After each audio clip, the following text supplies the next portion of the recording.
I'd like to thank you all for coming to the first public governance meeting from Pillar. Usually we had this reserved for the governors only, but now we're opening to the public just for the people to see what progress has been done since Pillar V2 released and what has been done with the product, the marketing, the panomics, and other similar stuff you'll probably like to hear about. We also have rewards. We also have rewards in terms of NFT giveaways. We're giving away a pop NFT at the end of the seminar, that is at the end of this governance call. So keep your ears peeled. We're going to mention the keyword a couple of times during the call. So, and I'm also going to explain how to do it. There's also one of the channels below. It's called links. You need to verify yourself in this channel in order to see it. When you verify yourself, basically you can just go there and see the video on how to claim your token. It's on the xDai network and it's very free. It's free since the deployment costs are covered by us on xDai. So enjoy your free token at the end of this meeting. Once again, I'd like to welcome you all. It's good to see some new fresh faces. We have a couple of things to talk about. I'm sure you'll all be very excited to hear what's been happening behind the scenes, since not many Pillar meetings have been fully public. The governance meetings have been reserved only for the governors, but now we're opening it for everyone. Short summary of what we're going to cover in this hour and less. We're basically going to talk about product side. So what we have done with the product, that is what have we done with the Pillar wallet in the last couple of months since we released Pillar V2. We're also going to talk about marketing, basically what has been done on the marketing side. That includes social media and influencers, webinars, stuff like that, all of the marketing thingies. Also, the other things we're going to talk about are pillarnomics or tokenomics for the token. This is one of the most crucial, I would say, topics that everyone wants to hear about. And before this, you haven't actually had the chance to hear anywhere else. So I'm sure you'll be excited to hear about tokenomics coming along. But to start everything off, we're basically going to start with from the product side. We have our developer Kieran here on the team with us today. He's going to talk a bit about Pillar V2 and what has been done with the wallet since we have released it. Kieran, you take the show.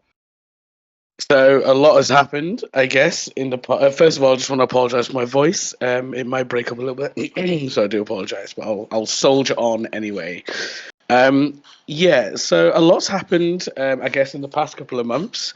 We launched V2 of our wallet, which importantly went multi-chain. So we now support several chains: mainnet, xDai, Binance Smart Chain. And I've forgotten the name, but we gave the UI a whole refresh as well, and that took a lot of work from a lot of developers. So, as always, I'm very proud of the team, and we continue to improve the product on a daily basis.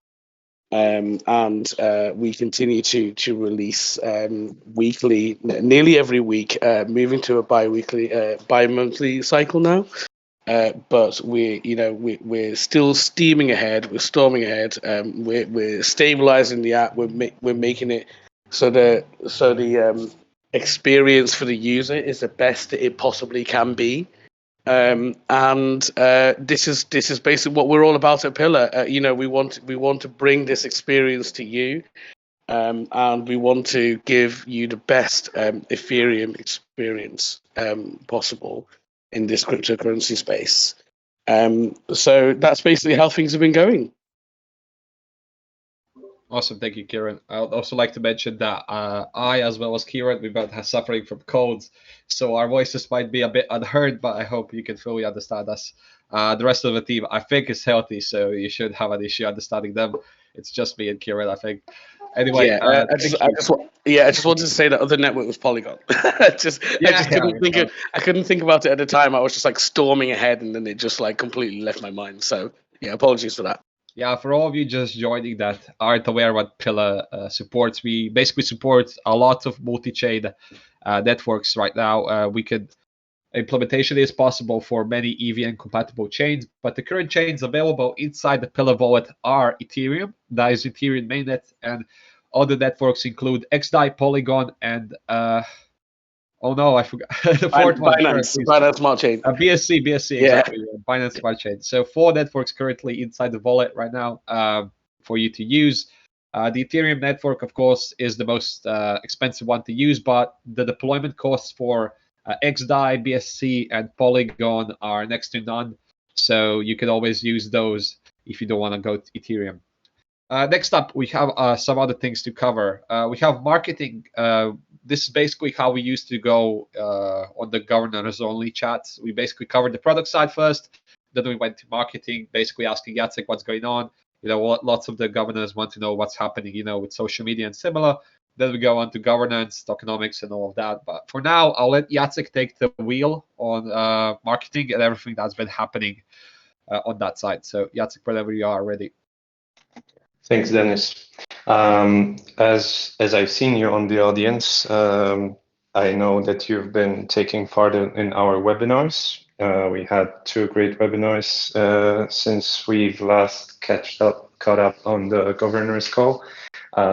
Personally, I really love the content. I really love how our team members represented Pillar and how our guests basically spreaded some great knowledge and insight on each and every one of us there on the audience. So very happy with how those looked like, but also very curious about your feedback. So I've heard and I saw some good reviews as we've been having those webinars, but always more feedback is welcome, especially because we're planning another webinar for the 29th of September, which is the last Wednesday of the month.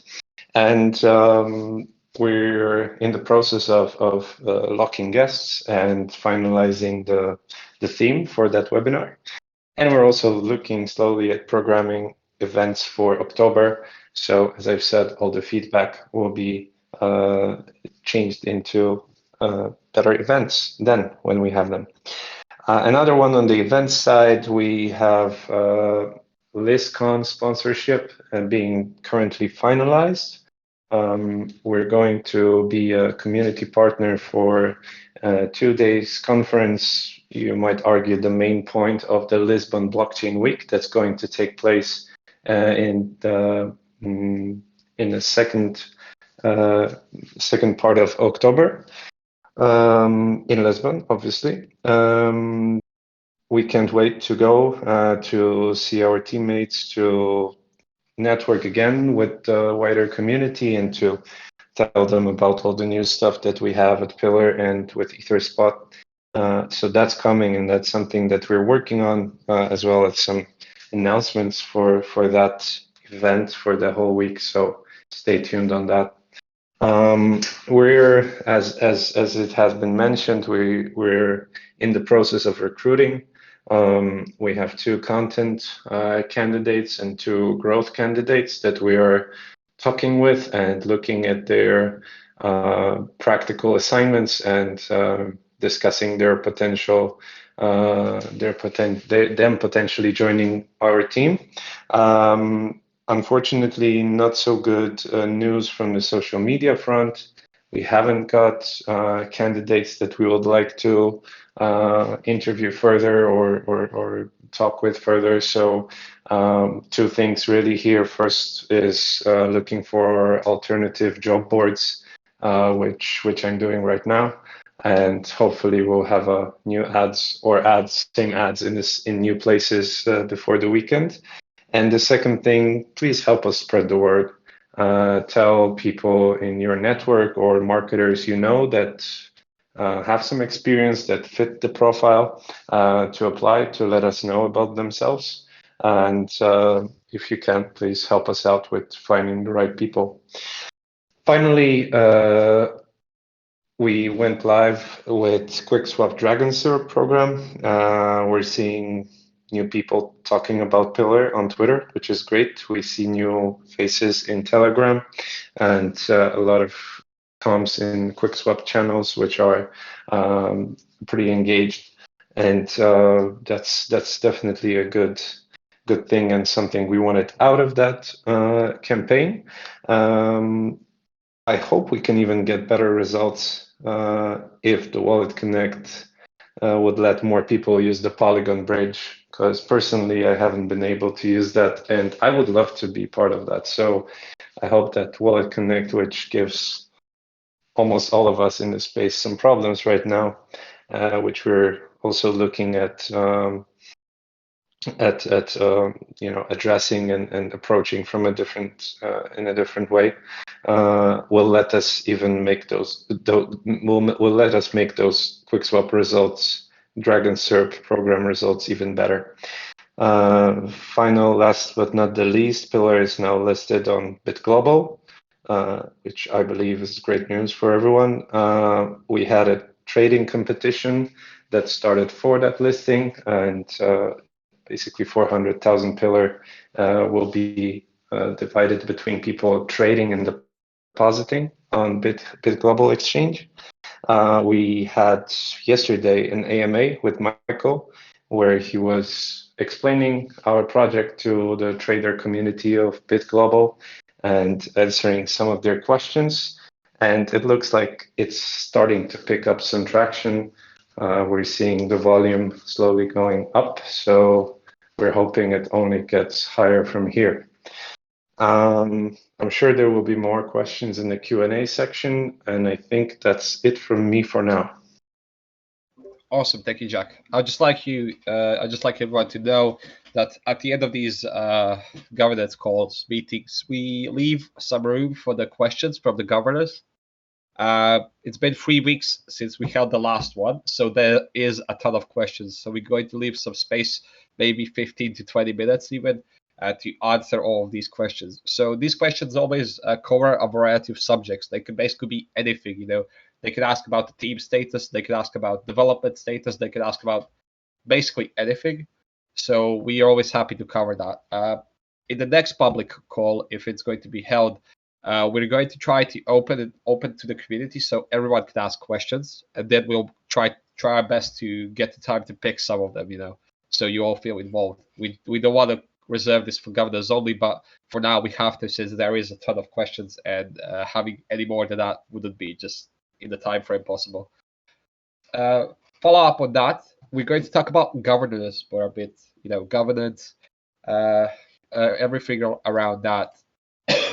Sorry. So the purpose of governance on Pillar right now would be basically having being the DAO as the separate entity which can create their own proposals and votes.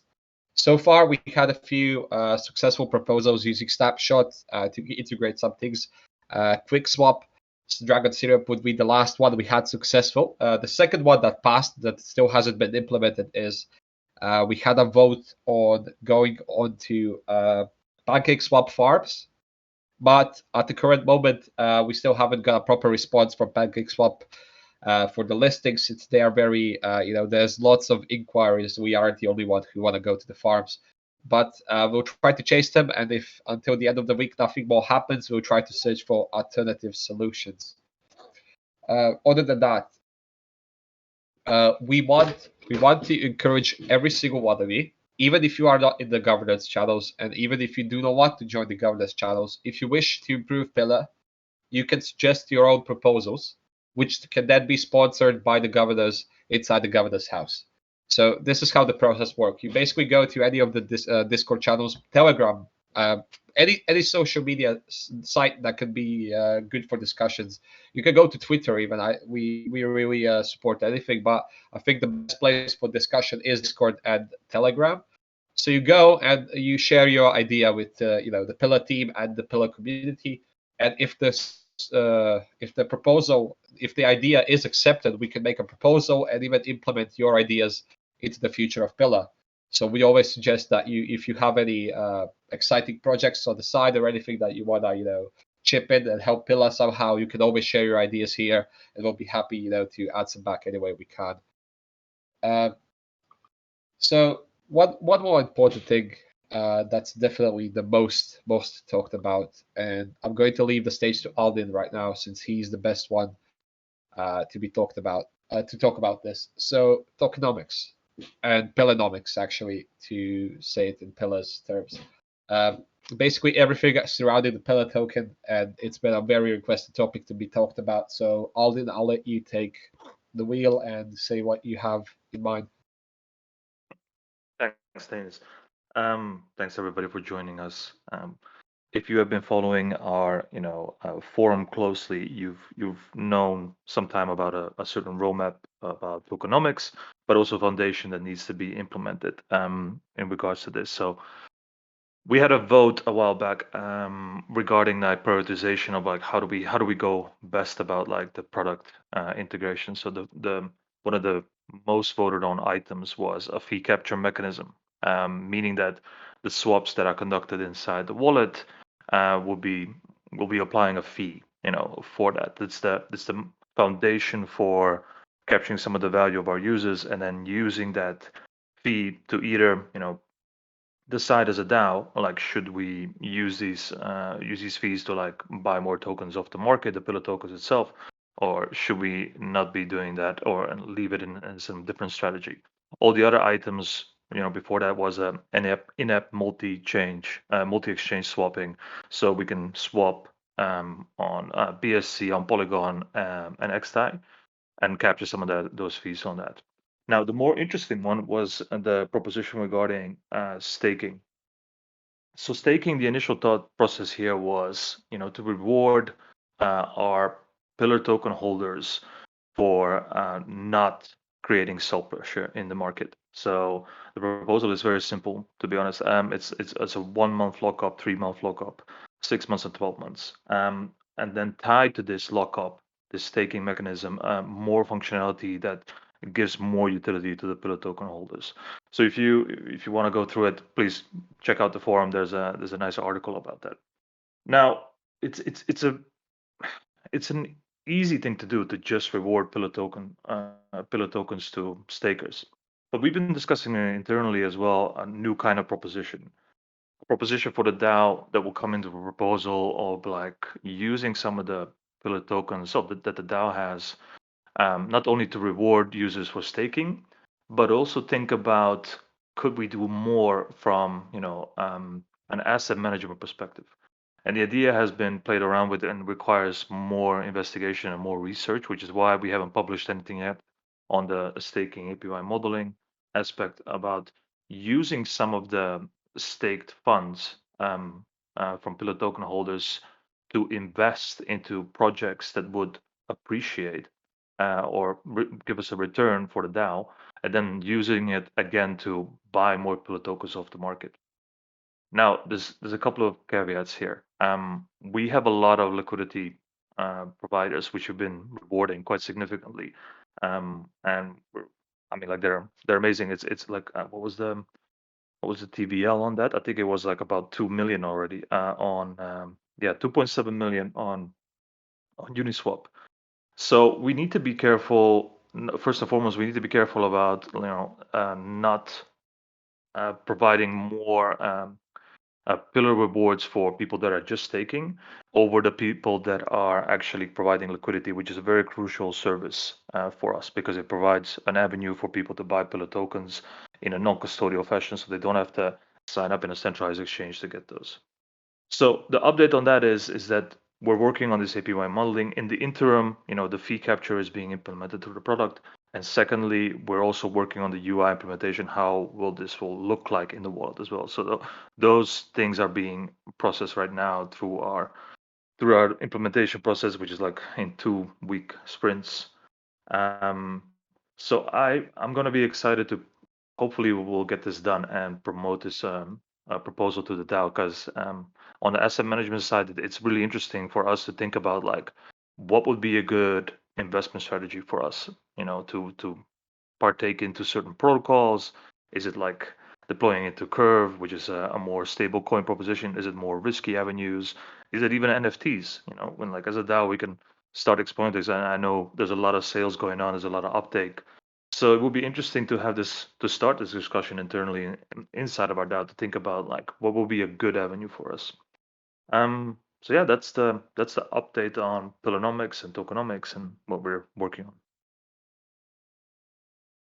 Awesome, thank you, Alden.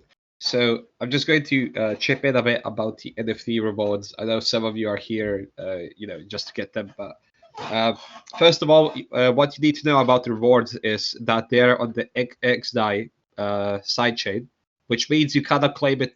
You can't just claim it on any other. You can claim it on Ethereum. There is an option on the page to claim it on Ethereum, but then you need to pay for the fees. And keep in mind, if you know how Ethereum fees work, you know that it's going to be crazy expensive just to get your NFT, which is supposed to be free. But if you decide to get on xDai, it should be free of charge. As far as I remember, last time on the webinar, it should have been free. I remember I was getting a free one. So first thing you need to do is go to the verification channel.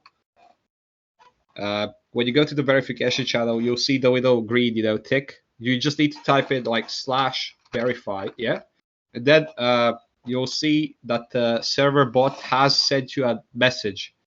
It will send you a DM, like a straight up message, and then you need to solve the captcha, however you call it. And once you solve it, you can enter the server fully. So just be sure to do that. And after you do that, you go over onto the news, and you'll see the bot has sent a message saying, "Hey, DM me for your rewards." Basically, it's going to be somewhere along those lines. And when you see that, just be sure, just open the chat and wait later. I'm going to say the secret word in a couple of minutes, so stay tuned. Just be ready, and that's how you claim your NFTs. If there's any issues, you can always ask inside the support channel or the NFT channel or anyone else as soon as you verify yourself. So I hope that clears some things up. Moving on. So we have around 30 minutes left. So there is definitely room for other things to discuss. I would like to introduce you to, for all of you who haven't seen or have been seeing but forgot about them, we still have Pillar stories inside the application itself.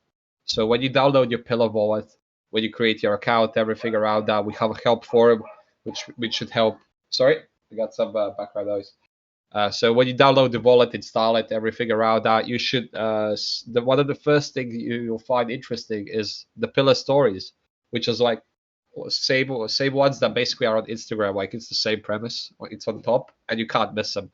And basically, we do our best to upload interesting articles we find every single day, including how-to videos and crypto in general. DeFi news, DeFi dangers, everything related to crypto. And it can even be off topic sometimes. And this is also one of the ways we share the info when we're going to have any webinars, governance meetings, anything like that. So there's always a good time to stay tuned for that. Okay, now is the time. I'm going to share with you the secret word. Okay, but I hope you stay with us until the end of the call. Some interesting questions will be answered. The secret word you are looking for that you need to DM to the bot is governor.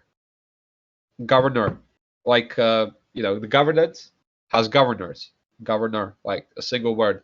And I'm just going to say this in a word because textual forms, bot can claim it and just steal the NFTs, and they're not unlimited. There's a limited amount, so I hope only those who join will be able to claim it. And you can always share it with your friends, but don't have too many friends to share, I hope. Other than that, we have tons of questions left since the last one we had. Well, last one was private and it was governors only. And there's around 20-ish questions that we have ready to be answered, and we have aligned them to our team. So we're going to start from the top to bottom. And if there's any other questions, I'm going to check from time to time, just so the team can pitch in if needed. So the first question comes from Val, and the question is, how does the multisig process work for the DAO? I'm asking about the actual logistics. How do you do it? How does the process work? What technology do you use? So this is a technical question, and I hope Partha is here with us today, and I'm sure he would love to cover this question. Right. The multisig software we use is Gnosis Safe. That's what we've been using internally as well. What we do generally is, each of your signatories would have to provide us with a wallet address, which would be added to that Gnosis Safe. We create a new wallet, multisig wallet, and every time, and then we set the limits. Says, for example, if there are 5 signatories, we say at least 3 signatures are required for a transaction to go through, and the transaction can be initiated by anyone among those signatories, and we would need at least a minimum of 3 signatures. Um, that's what we do at the moment. I hope that answers your question. Thank you, Partha. So we have a couple of more questions. There's a 21 question, so it's big this time. There's tons of questions, and I hope next week we'll see more questions from the community as well. Asking similar things. Next question is from Bit Curious Mom, and it's a technical question. I'm sure Jack could cover. It's how many wallets have deployed Ethereum mainnet Smart Wallet? I'm just checking in the dashboard. We have altogether 250 wallets deployed, which, yeah, I believe is not a bad number looking at those ETH gas prices. Thanks, Jack. Just a reminder for everyone who is thinking that's a small number, keep in mind that Ethereum gas fees are huge and wallet activation fees can sometimes be massive. And this doesn't account for the total amount of members on the Pillar wallet. You can still use Polygon, you can still use xDai and BSC without actually deploying the Ethereum mainnet wallet. So those actual activation fees are next to none on the sidechains. So keep that in mind. Also, just to recap, in case someone missed, the secret word you want to message the bot with is governor. Governor. So I'm sure you know how to spell it. It's basically the name of the call. We just remove the S. Next question is from Eggman. And the current wallet feature comparison list does not show major competitors, top 100, and upcoming developments. Why? That list could show the major focus on each wallet too. Just for recap, for those who are not aware of what we are talking about, we had an image basically comparing ourselves to some similar products, and I'll try to find it just for to make it easier to understand. Jack, I'm sure you can cover this question in the meantime.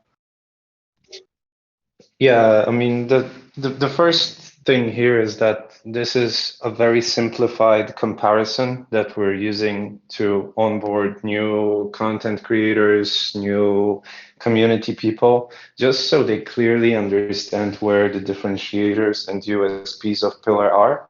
And by no means this pretends to be a competitor analysis.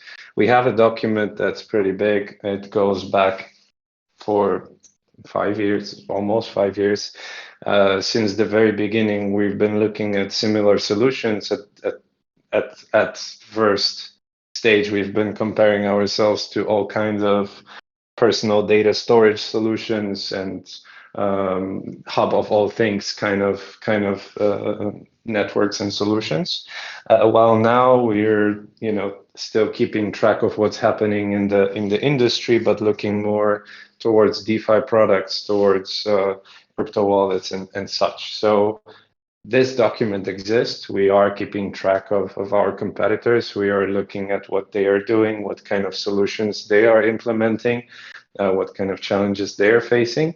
And that short little screenshot was like a way for us to deliver a quick message about what makes Pillar special to people that are on the front and that should be representing us in such conversations. So yeah, that's it. Okay, so it seems that I missed a question, and it seems this one is related to tokenomics. So I'm sure Alden will cover it.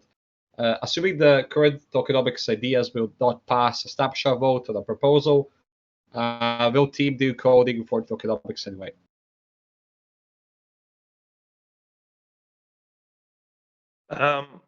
So if it doesn't pass, it means that we didn't have consensus, right? It would be weird to continue something that you don't have consensus, that you haven't iterated on. So I would assume that it will pass. Otherwise, we need to refine it and redo it over and over again until we get to a point that we have consensus. If it does not pass, there's two ways to go about it. There's a way to implement it and use the funding from the foundation that the foundation owns, the Pillar Foundation, potentially just to press on and test it anyway. but I really don't prefer that. I'd rather have consensus amongst all of us and press on that matter. Okay, question for Michael from JJ. And do you ever think with the team the possibility to take a VC? Michael, are you here with us today? I'm here. I was just faffing around. I'm muting myself. Hi, everyone. I mean, obviously the structure is a foundation, and a pillar, a Swiss foundation cannot be taken over by any other entity from their setup. However, we have already had some preliminary discussions in the past with VCs, and some of them have special focus on Ethersport, a couple of them maybe on wallet, but we are listening to everyone, anyone that can bring value, a VC, not just from the funding side, but from the connections that they can bring us, etc. Yes, we are open to listen to anyone. Thanks. Thank you, Michael. I think this is a question for you too, since Abba, I don't think Abba is with us today. It's a question for you. So Amber gets a lot of praise for her appearance on the webinars. Can the team ask her if she wants to be more often the visual frontline? Yes, we will ask. Amber is normally a bit shy, but she did a tremendous job with the webinar, and we're all proud of her. And of course, we will be more than happy to have Amber being the face. Just to recap for you all, in case you missed any of the webinars that we have held in the past, you can find them actually on our YouTube channel. If you're curious about DAOs and the NFTs and everything related to that, these are really good discussions involving some other famous people from the crypto community. So I highly suggest, just turning it on as a podcast in the background. Basically, listen to it in your car. It's highly educational and great content. So I would just suggest to check the YouTube channels for the past webinars that we had. Next question is from JJ. Okay, so this one is a webinar, related to the webinars. I take opportunity to ask the team if they hit their goal with the audience, around 200 views per webinar include community that watch. What's the actual goal? Very great content every time, but there's not much exposure. Thanks, JJ. I feel the same. I feel exactly as you. I am super happy with the content, and at the same time, being so happy about this content, I can't be happy about having 200 views and some additional 100 of people live there. So yes, it's been an issue. It's not the result that we've been looking to achieve with those webinars. There are two ways of addressing that. We've tested one with the DAO webinar. Basically, we've promoted the webinar afterwards to people interested in DAOs. So the number of views there is significantly higher. Unfortunately, it didn't really translate it into further conversions, like new people being storming our community or joining or wishing to join the DAO. But this was a quite quick test just to see what kind of potential is there for such content to be pushed via ads. We're thinking next time we need to promote in a similar fashion, but probably a highlights clip rather than the whole talk. So that's one way we've tested, and we're going to dig deeper. Second thing, and that's something we're planning for the upcoming webinar, is to leverage channels that we have already. So instead of creating that closed registration process, which will still be there because Zoom is the easiest way to manage the whole event from the technical side. We're planning to live stream this webinar through our YouTube and through our Twitter. So it just gets to our subscribers and followers, which are much higher numbers than what we're usually getting as views or as live participants. So yeah, that's how we see this problem, and that's how we're going to address that in the next take. Okay, thank you. So yeah, I see Aaron, you raised your hand. I'm going to leave the question. I'm going to leave the follow-up questions for last, if you don't mind. I'm definitely going to tune you in after we read the questions if there's time left. So yeah, just stay in the call. We'll add you later. Okay, follow-up question is from Eggman. And chain activation fees put a bad reputation on Pillar and are very disturbing. This is obviously related to Ethereum fees. And after digging into other wallets, some charge the activation fee from your first deposit, and some eat them up and pay them from fees from their platform. The team think about these options too. Maybe something for you, Audin? Yeah, I was just thinking about this. So we did think about this, like when gas fees were reasonable for subsidizing up to a certain point, like the activation, so the user doesn't experience anything regarding that.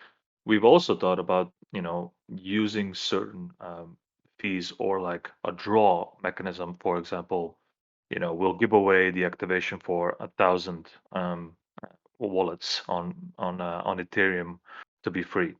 But this is why we come back on the whole fee capture mechanism or asset management strategies, or like how do we capture so much so many fees that it's viable to like continuously do the activation for the user. Like we can't wait all the time to like for the fees to drop all the time. So we need to do something proactive.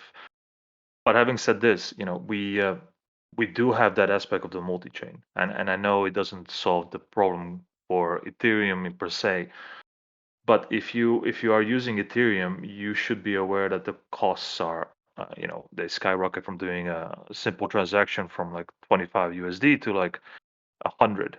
So the activation needs to be kind of timed. We've also thought a while back to using some sort of mechanism, which I thought was interesting, of mechanism of like notifying the user when gas fees are low, so you have an optimal time to activate it. And like at this moment they're low, maybe they'll be low in the next 5 minutes, and you'll be ready to go to deploy it. That's my response for that. So yeah, we know that the activation fee is a problem. The aspect that we need to improve on is really like what are the core benefits of like this smart contract based wallet. What is it? Why is it more better than a normal key based one? And we need to do a better job of like giving the benefits to the user and explaining it and allowing them to be done. So one of the main benefits we used to have was, or still have, is transaction batching, meaning you don't have to do the approval every time that you're doing something over trade, etc. And this can be expanded into other items as well, had before, or state channels between different chains. There's like loads of possibilities that we can do, and we just need to work on showing the benefits of like why is it so important to use a smart contract based wallet. Yeah, I hope that answered your question. Thank you. So I'm just going to jump in again. I'm not seeing anyone getting verified right now on the channel, so you can always do that later. The rewards are just gonna disappear after the webinar ends. But yeah, in case you get stuck, feel free to send me a DM. Hey, I'm stuck. I can't get the NFT. Just let me know after the call. Follow-up question is from Val, and Val says, I've enjoyed reading the Dev Activity channel. Could you walk us through how changes are made to the code? I've noticed several references to pull requests. Just curious about your process to make forward changes. Just to let everyone know, we're obviously Pillar is open source, so you can see everything that's happening all the time. We have a Dev Activity channel, so you can see the updates happening whenever someone from the development team does some updates. Kieran, I'm going to have to call you out to this since you're the best one here to talk about that. So yeah, take it away. Yeah, no problem. So I bet for a lot of people that are looking at that stream, that is a real insight into basically the activity that's happening on the ground, and it's only natural to some people have picked up on that. Well, what is all this that's happening? So in terms of our process. We operate as any other business do. Like, work comes in from the top, and then it gets assessed. We figure out whether we can do it. We run a risk assessment. We look at feasibility, and then we start to look at resources. And it's very important to note at this point that we prioritize development work that has been voted on by the governors.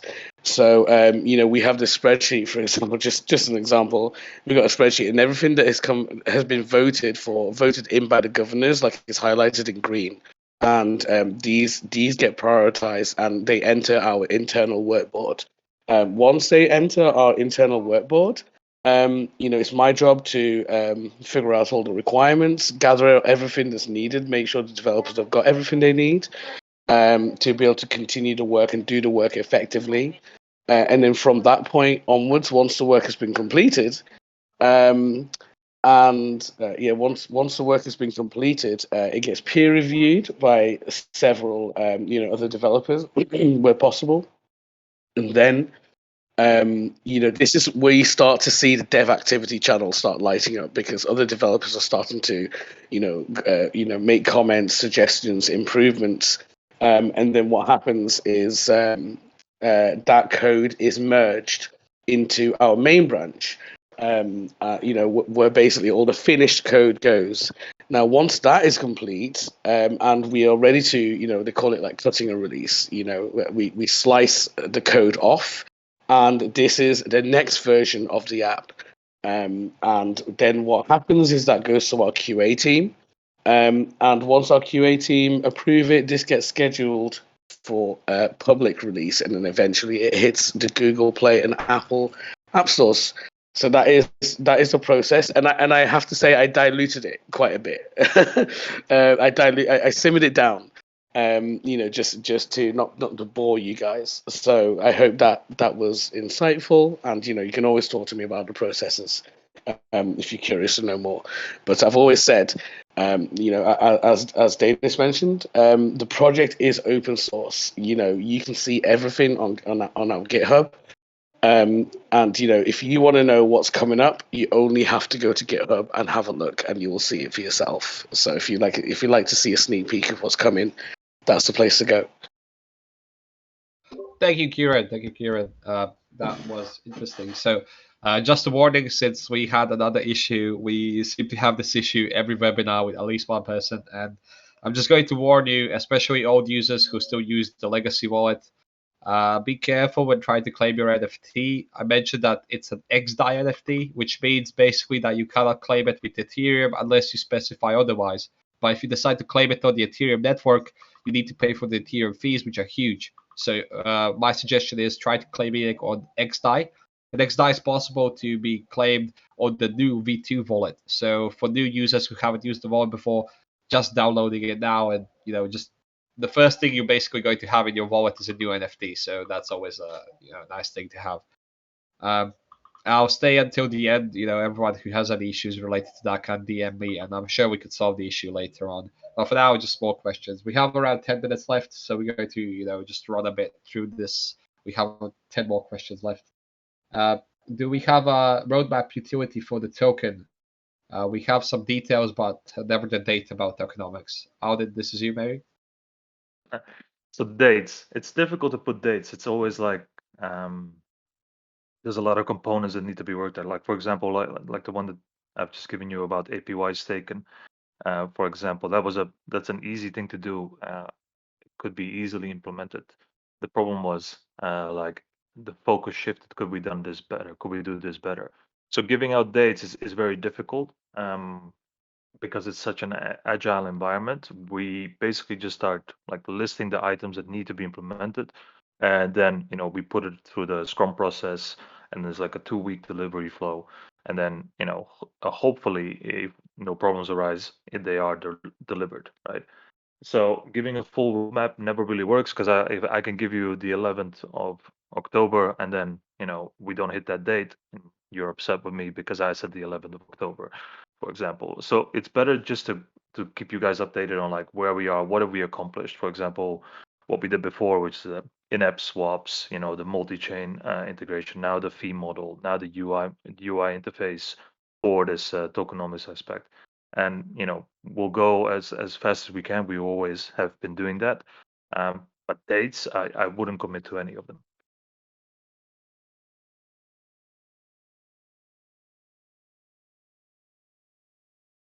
Yeah, thank you, Alan. I'm just muting my notifications so there's no background noise. Okay, so follow-up question is the new centralized exchange, the new centralized exchange that is BitHub hasn't been voted on the proposals, and there hasn't been too much info before we fully released it. Just for everyone to know, we have been listed on BitHub Global like last week. So as a trading pair, USDT pillar. Michael, I think this is a question for you, so I'm sure you could take it away. I think it is. Yes, this has not been voted on by the DAO. And the distinction is the DAO votes, the DAO lists a certain amount of exchange, and the DAO votes for it, and the DAO funds it. What we've done is, from the foundation side, we want to pre-seed and make it easier for the other exchange that the DAO votes on to be more fruitful going forward. So from our side, from the foundation side, we made a decision and we reached out and created a partnership, and we've managed to list it on the Bit Global. So this is separate to the DAO. So it is on the corporate side that we've done this, so that the DAO listing would be more fruitful, using this as a seeding more than anything. Thanks. Thank you, Michael. So we run late, so I need to run the questions as fast as I can. The follow-up question comes from Bit Curious Bob, and it's a utility. Actually, not utility. It's a new wallet question. If someone starts with a brand new wallet today, do they still need to deploy the wallet for a fee, or is it just for users with the old wallet transfer over it? So I mentioned this a couple of times, but I like to leave this to our devs and the lead. So Kieran or Pata, whoever feels like they want to answer this, just go ahead. I don't mind answering this. So new users, this applies to everyone. So for example, a new user downloads the wallet, and they will get their Polygon and xDai contract deployments covered. And that is and the thinking behind that is to it's really to live up to our promise to ease users into this space and to make the experience as great as possible.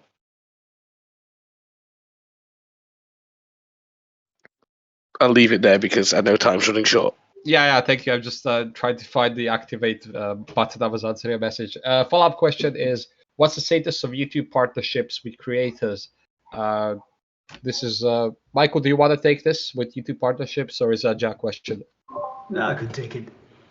What we've done is we had the first influencer released, and we have managed to collect the data. We've got an analytics team that do see where the traffic is coming from, where there's the downloads, the website traffic, because it's one thing a YouTube influencer saying this is my demography, and for them to say certain marketing activities on our behalf, then for us to measure it, okay, well, has it been effective? Has it been really looking at the segment that we were looking at, the target market that we were looking at? Then was the messaging correct for us to get downloads for it? And that's what we have done. So hopefully sometime next week we will be in a position to process that and press forward. Awesome, thank you, Michael. So the follow-up question was similar from Eggman, so I hope that answers it as well. So the next question is being user-centric still a thing considered that the data locker is basically off the table? If yes, it might be a good idea to point out that in a video what the achievements have been so far, let's say the OVC, PPN, Wallet Connect, etc., etc. Aldi, do you want to take this brief history of things? I'm not sure if I understand the question, because maybe the question is like, is the data locker completely off the table, which I don't think is the case at all. The technology for that was simply just not there yet to accomplish that. But everything in the crypto space, on the blockchain in particular, is about ownership, non-custodial ownership. Really, you've seen that with what's happening with NFTs, and you see more and more layers being developed on like what is ownership, and at one point it will become a data engagement platform as well, where when you're engaging with a certain protocol and that has your data, your personal identifiable data, you'll be able to own it. It's just that the technology is not there yet. But hopefully we'll get there, and then we can refocus again on like how do you fully own your data that's out there. I hope that answered your question. Thank you. Okay, so this is a question that actually I'd like to answer since it's related to EVM compatible chains. So Eggman is being sick of Ethereum fees, even if you made a move to Phantom, Polygon, Solana, Arbitrum. Basically, everyone's just moving away from Ethereum since fees are expensive and you just don't want to use it right now. So when can we expect Pillar to implement more EVM compatible chains? So we discussed this briefly. Well, not briefly. We discussed this in the meeting last week with the team. Basically, implementing a new sidechain is not too difficult, so it should be too much time consuming. But we need to be sure that the sidechain that we are actually implementing has all DeFi features that we want to see. We don't want to upload. We just don't want to go to a sidechain which has nothing but a decentralized exchange. We need to make sure that the sidechain we're using at least has a bridge that works properly. So we need a bridge that supports Wallet Connect. We need the centralized exchange that supports Wallet Connect as well, and we need some sort of DeFi, lending protocols that we can use inside the wallet. So if you use the Wallet Connect features inside the wallet, you can see some of the apps we have added ourselves, and you can see that there's lots of options for xDai, BSC, and Polygon as well as Ethereum. So EVM compatible chains implementation is not too difficult, and it can be done with a proposal. We just need to know that it's a good sidechain. It's a quality sidechain.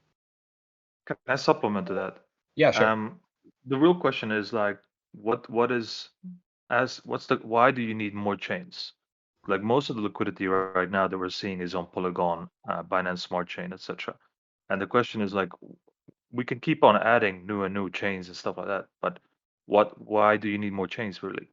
And second question is like, it's not just about adding a new chain. It impacts quite a lot of moving pieces as well. For example, transaction history, like making sure that we have a module working on it. So the moment that we implement a new chain on top of it is the moment that we need to also consider like every touch point that we have. Consider like the tokens that are on that chain in particular. Like we need to expand our token list, the swapping feature, etc.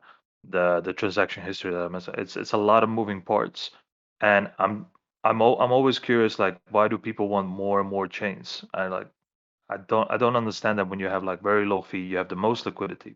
Now there is an argument to be made about Arbitrum, but Arbitrum is not an EVM compatible chain. It's a roll-up solution, and they have been gaining quite a lot of traction.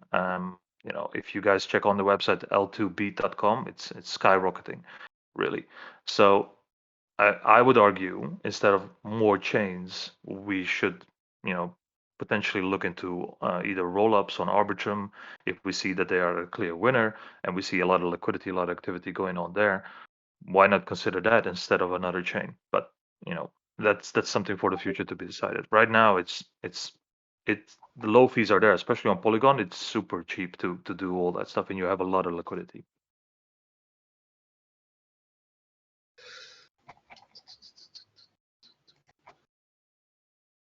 Yeah. Sorry. Thank you.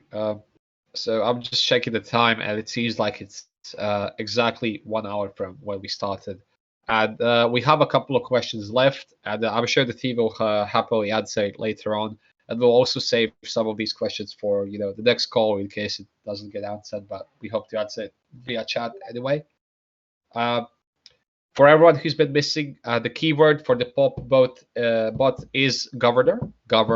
So in case you still have issues claiming the NFT, please send me a message before doing it yourself, just to not make a mistake and claim it on the wrong blockchain address.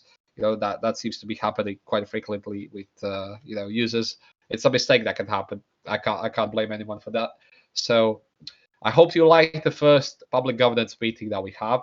Next one will be in 2 weeks, I hope. If everything stays to plan. I'm sorry to interrupt you, but considering we started a bit late, can we finish off all the questions? You wanna continue? Yeah, let's continue. Okay. I thought someone had a meeting or something right now. So okay, great.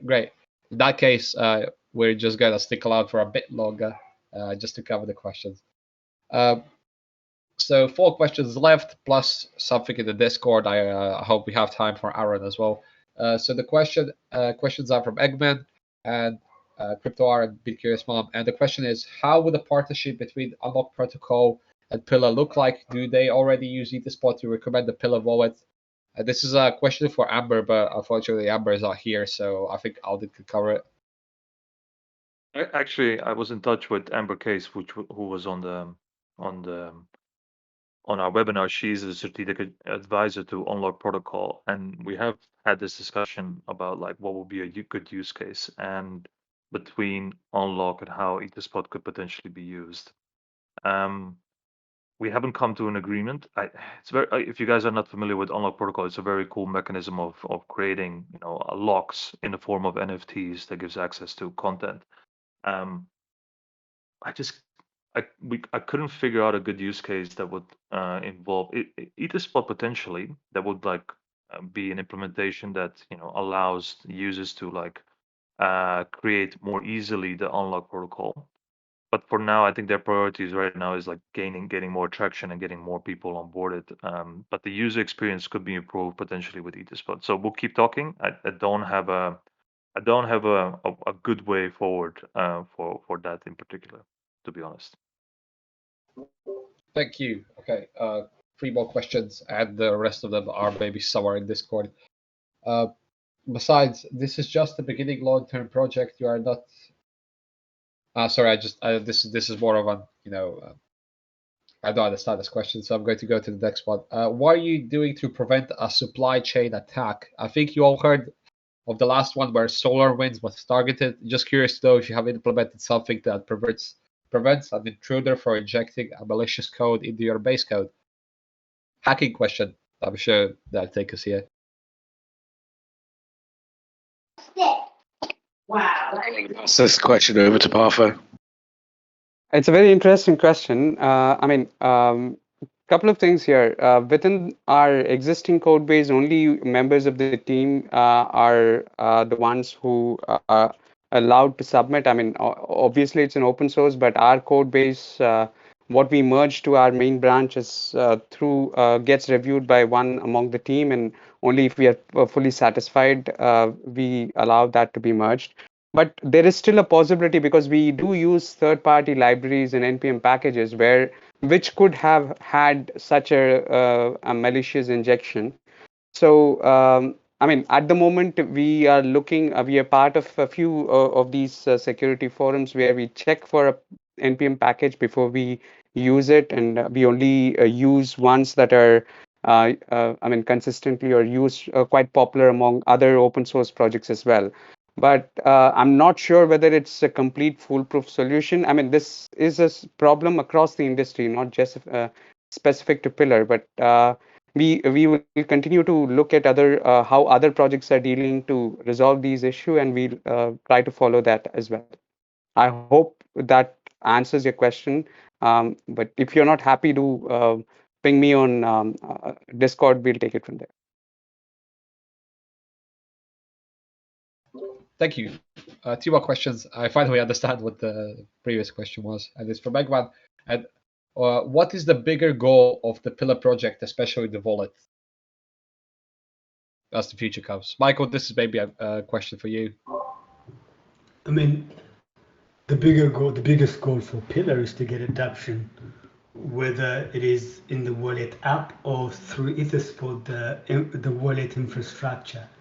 What I mean by the wallet infrastructure in terms of Etherspot is through collaboration with other projects, with communities, with other DAOs, and for us to be providing them that baked-in solution for a wallet, not only for a wallet, for what we call layer 2 services, where as a user, I could not care less whether I'm getting the Polygon or BSC or Ethereum. I'm just getting a blockchain, just as much as when I go to a Google service, I do not know whether they're using GraphQL, MySQL, SQL Server, Oracle, or all of them.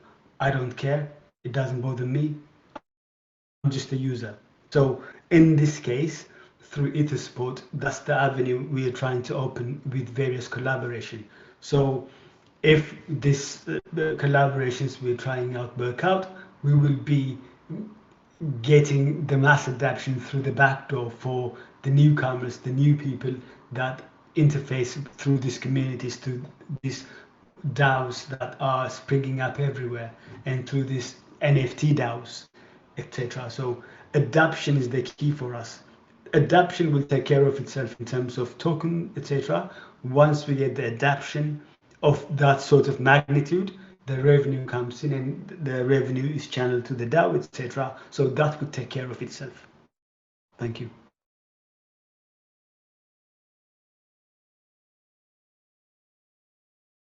Okay, so last question from the list, and then we're going to just move on. I think there's a question from Aaron left. The last question is from Be Curious Mom, and I think it's a Kieran question. I mean, I found it kind of funny because we did a lot of QA testing behind the scenes. The question is, what is working in the wallet and what is not working? Man, I can see why you found that's funny because you was that guy that was testing. I found everything that was not working. Yeah. So it's important to know just before we continue that the wallet has gone, the app and the app code itself has gone through several iterations. Moving slow, moving fast, different sort of strategies in terms of coding, and if I can use the analogy of a house, it's just sort of like extending a house several different ways. Oh, I'm going to take out a room here, put in a new room there. I'm going to knock down the stairs. I want to do this. I want to do that. And eventually, the house sort of becomes a little bit like inhabitable, difficult to navigate. And most importantly, that the house becomes harder for the builders to work on because it has been changed so many times and now might not start to make sense. Even before V2 and after V2, we've spent a lot of time fixing up the house and making it cleaner, nicer. Things start to make sense, not just for our users but for everyone. So in terms of the question being, what works and what doesn't, what I would say is, I especially have gone through every flow, including that's sending, exchanging, receiving, connecting via Wallet Connect, etc., adding cash, and I have tried to optimize and rebuild these flows and make them more stable. One of the latest examples I can give you is the exchange service, which some of you remember was really, really ropey. I remember that as well. And one of the things we did there is we moved all the logic and control, to a back-end service where everything was stable and it could be controlled. And this is just an example of some of the things that are working very well. In terms of the things that still don't work, I would say that we're still fixing up the house behind the scenes. I'm quite happy with the way things are in the app compared to, let's say, what it used to be. And but there is still more work to be done in terms of fixing up the UI, making it more responsive, of which this next release will be a good one. And I'll wait for you to find out what that is. And making giving overall ultimately the user the best experience possible. Awesome, thank you. And there's two questions from Aaron, but we just leave it to the last one since we're running 10 minutes late. The last question is our collecting data process perhaps detrimental to implementing paid ads, or because it overly slows the process? Are you collecting too much data? We appear to be actually implementing very little. What good is the data if it's kind of too slow for this environment? Keep in mind, our current data collection process has not resulted in successful implementation for new exposure. Sorry if I misread that a bit. It's other questions, by Jack or Michael, whoever wants to answer this, in case you hadn't fully understand me.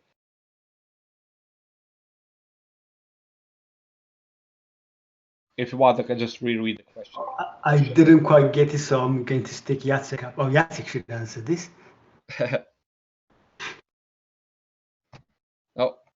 have we lost Jacek in the meantime? You didn't lose me, but I was not explaining the process, so I can bounce the ball back to Michael because he is the influencer guy today.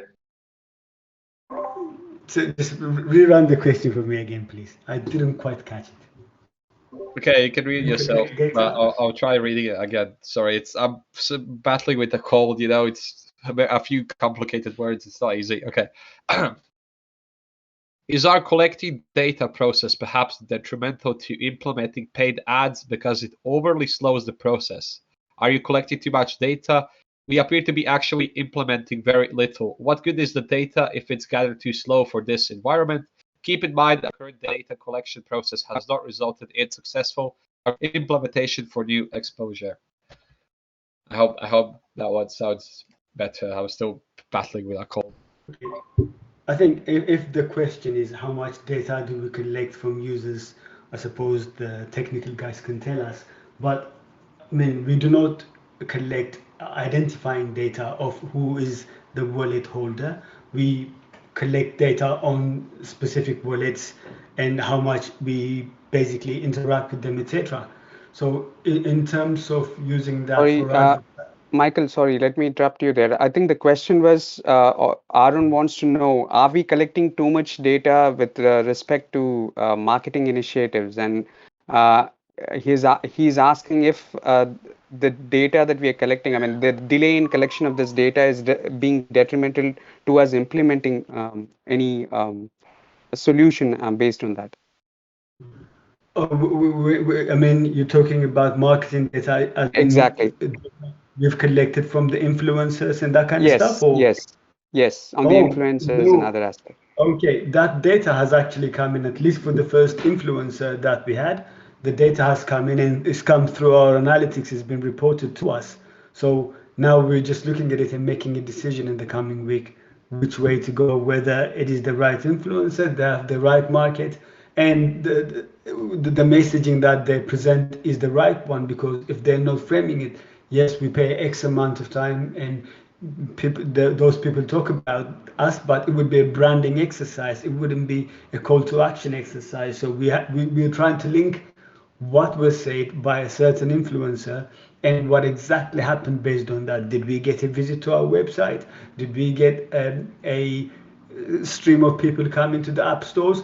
If they did they download, or did they download and then remove the app immediately? What does that tell us? So we've got this funnel sorted out. We've got the data, the analytics data coming in. So it is just about us just making the decision based on the analysis. I think if that is the question. Thank you. Okay, that should wrap things up. 15 minutes over the limit, I guess, but it's fine. I hope we answered all the questions.